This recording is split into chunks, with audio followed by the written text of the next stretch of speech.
नमस्कार,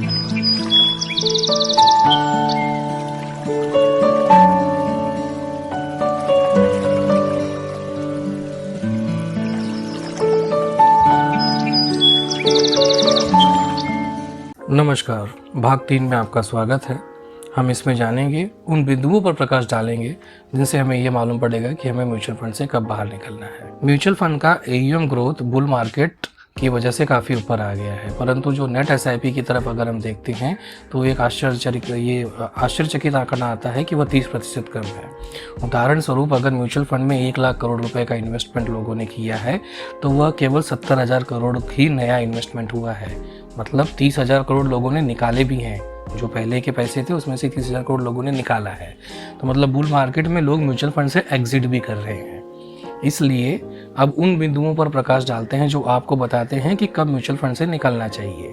जैसा हमने अभी कहा, नेट SIP 70,000 करोड़, 1 लाख करोड़ आया, 30,000 करोड़ निकला, मतलब 70,000 करोड़ का नेट इनफ्लो आया। देखिए, निवेश एक गंभीर विषय है। आपको ये समझने की आवश्यकता है कि म्यूचुअल फंड किसके लिए सही है, क्यों सही है, कितना सही है।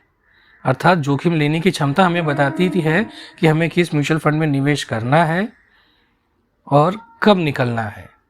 ये ध्यान रहे कि म्यूचुअल फंड के माध्यम से निवेश करना है, म्यूचुअल फंड में नहीं, भावनाओं में नहीं आना है कि ये मेरे दोस्त ने, रिश्तेदार ने या किसी खास ने करवाया हुआ है, ये मेरे भले के लिए किया हुआ है, मैं इसे नहीं बेचूंगा। आपका काम हुआ तो बेच के दूसरे में निवेश करो, क्योंकि निवेश का उद्देश्य केवल पैसा बनाना होता है, उसे रखना नहीं।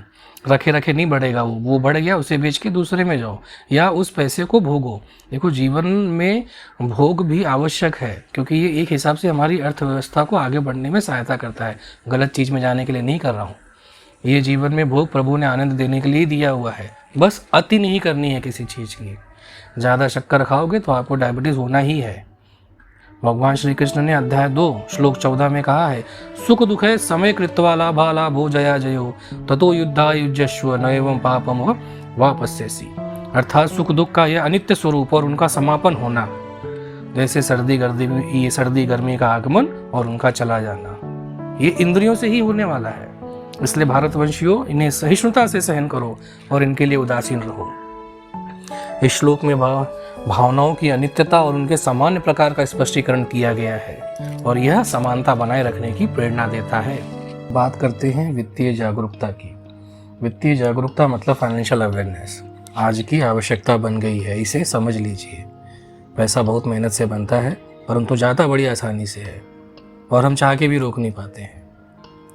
इसलिए जागरूकता बहुत ज़रूरी बन गई है। पढ़ें, समझें और स्वयं इसका निर्णय लें। मैं आपको बताता हूँ, लगभग 2 करोड़ लोगों ने क्रिप्टो में ट्रेड किया अपने भारत देश में और पैसा खो दिया। अब देख लीजिए, पूछ लीजिए जिसने भी किया होगा, आपको मालूम पड़ेगा ये। और करोड़ों लोगों ने तो ऑनलाइन रमी, पोकर, लूडो ये सब खेल के पैसे गंवा दिए। और सबसे बड़ी बात बताता हूँ मार्केट की, सेबी के शोध के अनुसार 89% लोग डेरिवेटिव मार्केट में अपना पैसा खो देते हैं।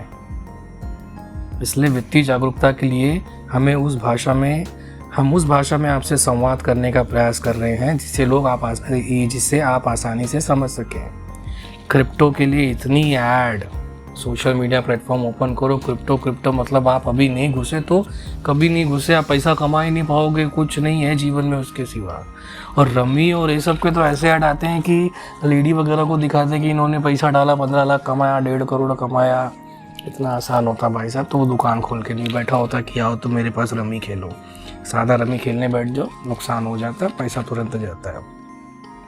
डेरिवेटिव मार्केट में आपको ट्रेड कराने के लिए तो इतने कोर्सेज चल रहे हैं मार्केट में, लोग तो 2-2 हज़ार रुपये में आपको बादशाह बनाने के लिए तैयार हैं। इसलिए शिक्षा पे जोर देना आवश्यक है, जागरूकता बहुत आवश्यक है। चाणक्य कहते हैं कि शिक्षायाम बलम मार्जवम विद्यायाम श्री प्रवर्धते विद्याधरम सर्वधन प्रधानम तस्मातम विद्यायाम परम किंचितम। अर्थात शिक्षा में बल और ईमानदारी है और ज्ञान के माध्यम से समृद्धि बढ़ती है। ज्ञान सबसे महत्वपूर्ण धन है, इसलिए शिक्षा से अधिक कुछ नहीं है। म्यूचुअल फंड से कब बाहर निकलना है, यह तय करने में मदद के लिए इन विवरणों पर विचार करें। पहला, प्रदर्शन में निरंतरता। यदि म्यूचुअल फंड लंबे समय तक अपने बेंचमार्क या समकक्ष फंडों से लगातार कमजोर प्रदर्शन करता है तो यह पुनर्विचार करने का संकेत हो सकता है। दूसरा, फंड के उद्देश्यों में बदलाव। यदि फंड के उद्देश्य या रणनीति बदल जाती है और आपके निवेश लक्ष्यों के साथ नहीं मिलती जुलती है, तो बाहर निकलने का समय हो सकता है।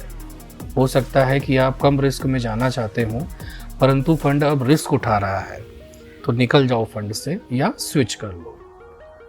तीसरा, फंड मैनेजर में बदलाव। फंड प्रबंधन में बदलाव से फंड के प्रदर्शन पर असर पड़ सकता है।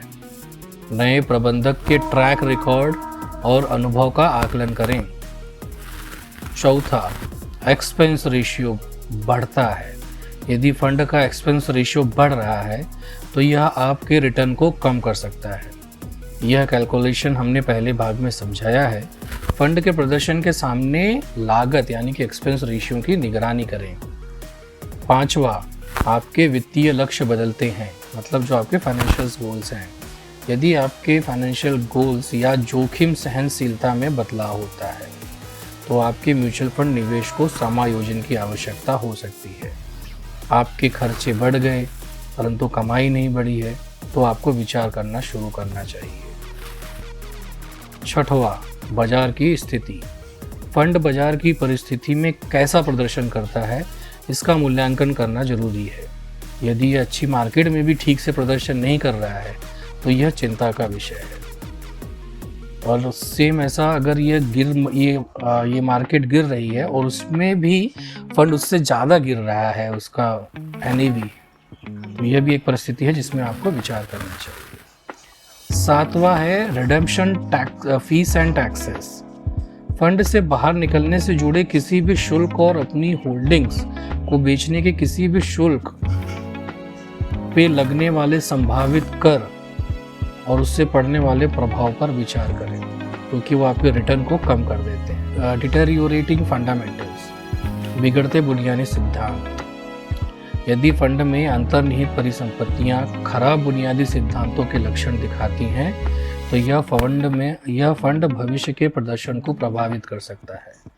तो ये जो 8 पॉइंट हैं, आप इनको ध्यान रखिए। किसी भी फंड को जब आप उसका विचार कर रहे हैं कि अब मैं इसमें बना रहूं कि नहीं, मैं निकल जाऊं, इन 8 पॉइंट के ऊपर फंड को तौलिए।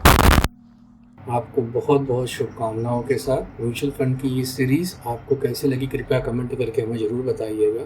आपके कुछ भी प्रश्न हो आप हमसे पूछिए, कड़े शब्दों में पूछिए, जैसा पूछना चाहे वैसे पूछिए, परंतु पूछिए, हम उसका उत्तर आपको अवश्य देंगे। आपके ज्ञान को बढ़ाने में हम सदैव सहायक रहेंगे आपके। नमस्कार।